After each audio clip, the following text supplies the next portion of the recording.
Hello student, I am Ankita Sahu, your teacher. तो आपका जो है मेसोपोटामिया ख़त्म हो गया था, देन आपका मिस्र की सभ्यता स्टार्ट हो गया था। तो मिस्र की सभ्यता को मैंने बताया था कि इस टाइम पे जो है 30 राजवंशों ने यहाँ पे शासन किया, और इनको जो है राजनीतिक व सांस्कृतिक दृष्टियों से इस देश को राजवंशी काल को 8 भागों में इन्होंने डिवाइड किया था। तो मैंने आप लोग को उन 8 के नाम बताए थे। तो उसके बाद आपका जो फर्स्ट था प्रागवंशीय युग, वो स्टार्ट हो गया था, प्रागवंशी एवं प्रारंभिक राजवंशी युग। तो उसी से रिलेटेड ही ये वीडियो है, प्रागवंशी एवं प्रारंभिक राजवंशीय से। तो वो स्टार्ट किया था मैंने, और अभी आपका वो जो है बाकी रह गया था, तो इसमें हम उसको कवर करेंगे। इसके पहले जो मैंने आपको थोड़ा सा प्रागवंशी एवं प्रारंभिक राजवंशी युग बताया था या कला के बारे में बताया था, तो वो देखते हैं, फिर हम देखते हैं आगे और क्या क्या चीज़ें हैं।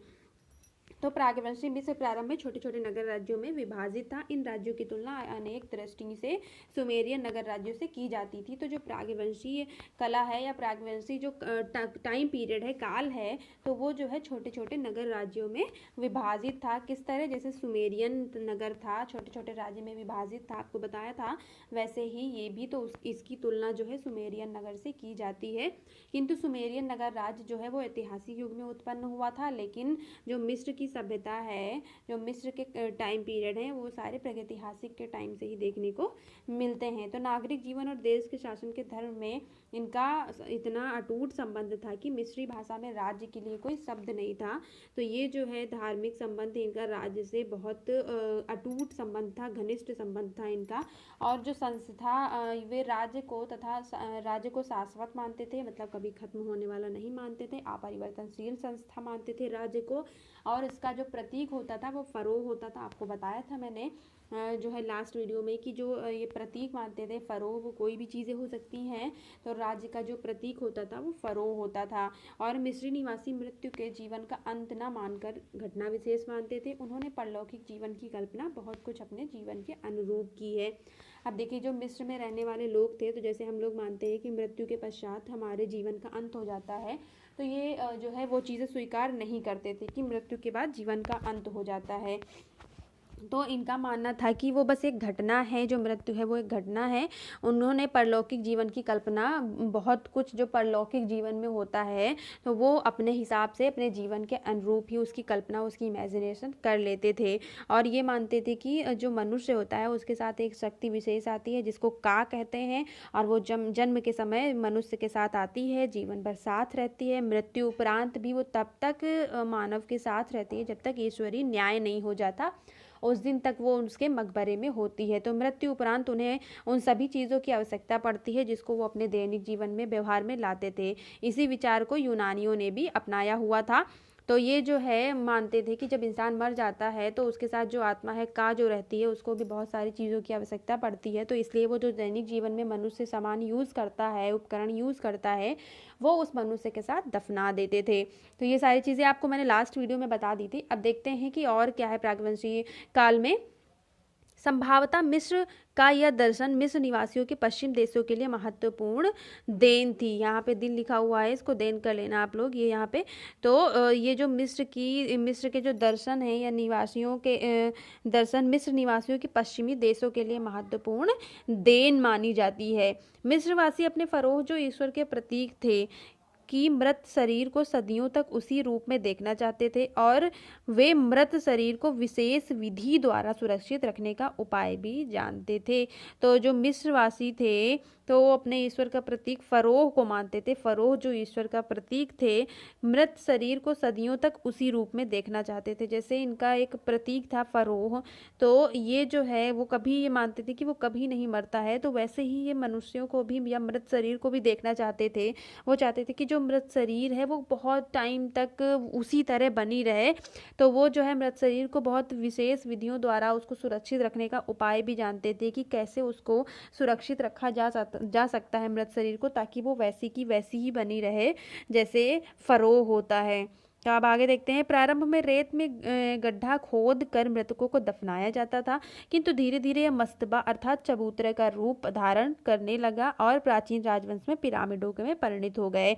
अब देखिए, प्रारंभ में ये क्या करते थे, स्टार्टिंग में ये गड्ढा खोद कर रेत में जो मृतक शरीर होता था उसको दफना देते थे, लेकिन धीरे धीरे ये मस्तबा अर्थात चबूतरा बनाने लगे। अभी मस्तबा की आपको पिक्चर भी दिखाऊंगी आगे। तो ये चबूतरे की तरह जो है बनाने लग गए। मृतक जब दफना देते थे उसके ऊपर चबूतरा एक रूप बना देते थे, धारण कर देते थे चबूतरे का या मस्तबे का रूप धारण कर देते थे।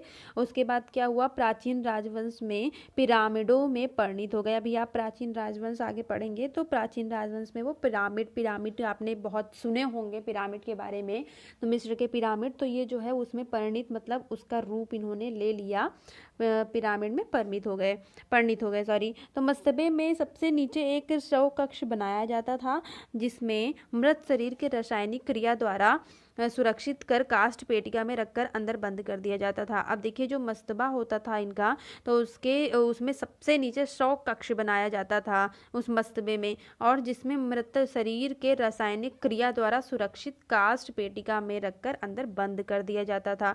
तो जो इनका शव कक्ष बनाया जाता था मस्तबे में सबसे नीचे, उसमें वो रासायनिक क्रिया द्वारा मतलब कुछ ऐसी चीज़ें डालते थे ताकि उनका जो मृत शरीर है वो सुरक्षित रहे।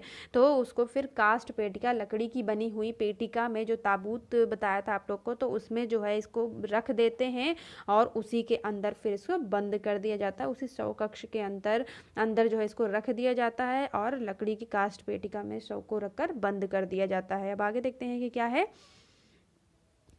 इसके साथ ही आवश्यक सामग्री तथा उसके प्रिय संबंधियों, पशुओं आदि को भी जीवित गाड़ दिया जाता था तथा आगे कक्ष के मार्ग को पूर्णतः अवरुद्ध कर दिया जाता था।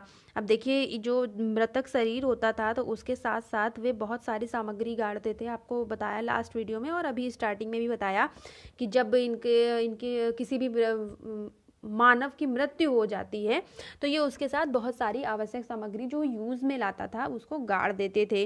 तो वो सामान को, उपकरण को, तो आवश्यक सामग्री को तो गाड़ते ही थे, किंतु उनके साथ साथ जो उनके प्रिय होते थे, चाहे वो पशु हो या फिर कोई मानव हो, प्रिय हो, तो क्या करते थे, उसको भी जीवित गाड़ देते थे उसी के साथ ही। और क्या करते थे, आगे का कक्ष जो है, जो पूरा कक्ष बनाते थे, तो उसका जो आगे का मार्ग होता था उसको अवरुद्ध कर दिया जाता था, मतलब उसको पूरी तरह से बंद कर दिया जाता था। उसी मृतक शरीर के साथ गाड़ के कक्ष के अंदर ये उसको फिर से बंद कर देते थे। किसको, उसमें जो कक्ष बनता था उसके मार्ग को अवरुद्ध कर देते थे, मतलब बंद कर देते थे। ऊपर एक कक्ष में भित्तियों पर मृतक के जीवन से संबंधित प्रमुख घटनाओं को रिलीफ चित्रों में अंकित किया जाता था तथा एक कक्ष में मृतक की प्रतिमा स्थापित की जाती थी। अब देखिए नीचे तो ये वाला कक्ष बनाते थे जिसमें ये मृतक को दफनाते थे या गाड़ते थे, उसमें कास्ट पेटिका में रखे, और उसके संबंधियों को या उनके जो प्रिय पशु होते थे उनको दफना देते थे। और ऊपर जो कक्ष बनती थी उनकी भित्तियों पर क्या होता था, मृतक मर गया है जो इंसान, उसके जीवन से रिलेटेड, उससे जो उसके जीवन में प्रमुख घटनाएं हुई उनसे संबंधित रिलीफ चित्र बनाते थे, अंकित करते थे उसमें। और एक कक्ष में उसकी प्रतिमा, उसकी मूर्ति बनाते थे, किसकी, जो मृतक है, जो मर गया है, उसकी प्रतिमा स्थापित कर देते थे। धीरे धीरे जीवित व्यक्तियों व पशुओं का स्थान प्रतिमाएं लेने लग गई। प्रागवंशी परलोकवादी या चिंतन धारा ही पिरामिड युगीन धर्म व संस्कृति का आधार बनी। अब देखिए जैसे ये जीवित व्यक्तियों को, पशुओं को गाड़ देते थे तो धीरे धीरे क्या हुआ, ये बंद हो गया। अभी आप आगे थर्ड ईयर में पढ़ेंगे चीन में, तो कन्फ्यूशस ने ही इस प्रथा को खत्म किया था। तो इसमें क्या हुआ, धीरे धीरे पशुओं को, जो जीवित पशु और व्यक्ति होते थे, उनको दफनाना बंद कर दिया, उनका स्थान प्रतिमाओं ने ले लिया, मतलब उनके स्थान पे उन्होंने मूर्तियों को गाड़ना स्टार्ट कर दिया। और फिर इनमें प्रागवंशी परलोकवादी या चिंतन धारा ही पिरामिड युगीन धर्म व संस्कृति का आधार बनी। अब फिर इन्होंने क्या किया, पिरामिड का रूप ले लिया, तो उसी से ही इनके जो है आगे ये धर्म और संस्कृति का आधार बनी। क्या बनी, पिरामिड जो इन लोगों ने बनाया वो। इस प्रकार फरोह देवताओं तथा मरणोपरांत जीवन की कल्पना व आवश्यकताओं का आधार लेकर मिस्र की कला एवं मृत्यु संबंधी संस्कारों तथा धार्मिक संबंधी ग्रहों के निर्माण का एक लक्ष्य लेकर चली, जिसे हम मृतकों की कला कह सकते हैं। अब देखिए जो मिस्र की कलाएं हैं उसके जो ये देवता को मानते थे, फरोह देवता को मानते थे वो, और जो मरणोपरांत जीवन की कल्पना करते थे, मैंने बताया था ना कि ये अपने जीवन के अनुरूप ही कल्पना कर लेते थे, परलोक में जो चीज़ें होती हैं। तो जो मरणोपरांत जीवन की कल्पना करते थे वो, और आवश्यकताओं के आधार लेकर मिस्र की कला एक मृत्यु संबंधी संस्कारों तथा धार्मिक समाधि ग्रहों के निर्माण का एक लक्ष्य लेकर चली। तो जो मृत्यु से संबंधित संस्कार होते थे और जो धार्मिक समाधि ग्रह बनते थे, जैसे अभी आपको पूरा समाधि ग्रह के बारे में बताया कि कैसे निर्माण करते थे, तो ये सारी चीज़ें मिस्र में चल रही थी, या फिर इन्हीं का एक ये लक्ष्य था जिसको लेकर ये चल रही थी। तो इसीलिए इसको मृतकों की कला भी कहा जाता है। किसको? मिस्र की कला को मृतकों की कला भी कह सकते हैं। क्यों कह सकते हैं? जो आपको बताया कि ये फरो देवता को मानते थे, मरणोपरांत जीवन की कल्पना करते थे, फिर यहाँ पे मृत्यु संबंधी संस्कार होते थे, धार्मिक समाधि ग्रह निर्माण होते थे। तो इन्हीं सब चीज़ों को लेकर ये चीज़ें लेके चल रहे थे, तो इन्हीं के कारण ये मृतकों की कला कहा गया है। अब आगे देखते हैं कि क्या है। तो ये जो है देखिए, आपको ये मस्तबा या बताया था कि चबूतरा या मस्तबा रूप लेने लग गया, तो वो ये है, यहाँ पे देख लीजिए कि पहले ये तो रेत में गाड़ते थे, फिर ये चबूतरों का या मस्तबे का रूप लेने लग गए थे। तो ये ऐसे मस्तबा बनते थे मिस्र में। तो मिस्र के छोटे छोटे नगर राज्य 4000 ईसा पूर्व के लगभग संयुक्त होकर दो राज्यों में एकीकृत हो गए। उत्तरी मिस्र तथा दक्षिणी मिस्र दोनों की अपनी अलग अलग विशेषताएं थी। तो मिस्र में जो छोटे छोटे नगर राज्य डिवाइड थे, तो बताया था आपको, जैसे सुमेरियन में छोटे छोटे नगर राज्य डिवाइड थे, वैसे ही मिस्र में भी ऐसा था। तो इसमें क्या हुआ, जो छोटे छोटे नगर राज्य 4000 ईसा पूर्व के लगभग ये संयुक्त होकर, मतलब ये सारे इकट्ठे होकर, एक साथ होकर दो राज्य एकीकृत हो गए। तो ये सारे इकट्ठे होकर दो राज्य बन गए इस टाइम पे। कौन कौन से? उत्तरी मिस्र और दक्षिणी मिस्र, मतलब लोअर इजिप्ट और जो है अपर इजिप्ट, ये दोनों बन गए, और दोनों की अलग अलग विशेषताएं भी थी। तो इन दोनों की विशेषताएं जो हैं वो अलग अलग हैं। उत्तरी मिस्र की राजधानी बूटो नगर थी तथा संरक्षिका भी बूटो नामक नाग देवी थी जिसका रंग लाल था। तो जो उत्तरी मिस्र है, उत्तरी और दक्षिणी मिस्र दो भागों में डिवाइड हुई थी। तो उत्तरी मिस्र की जो राजधानी थी वो क्या थी? बूटो नगर थी। और यहाँ की जो संरक्षिका थी, मतलब इनकी जो देख रेख करती थी, तो संरक्षिका बूटो नामक नाग देवी थी जिसका रंग लाल था। तो यहाँ पे एक देवी को ये मानते थे, नाग देवी, उनका रंग कैसा था? लाल होता था, जो बूटो नगर की संरक्षिका थी। तो दक्षिणी मिस्र की राजधानी नेखव नगर थी तथा विशिष्ट रंग श्वेत था। अब देखिए, जो इनका रंग तो नाग देवी थी और इनका रंग लाल था, और जो दक्षिणी मिस्र था उसकी राजधानी क्या थी? नेखव नगर थी, और इनका विशिष्ट कलर कौन सा था? वाइट कलर था, श्वेत रंग था।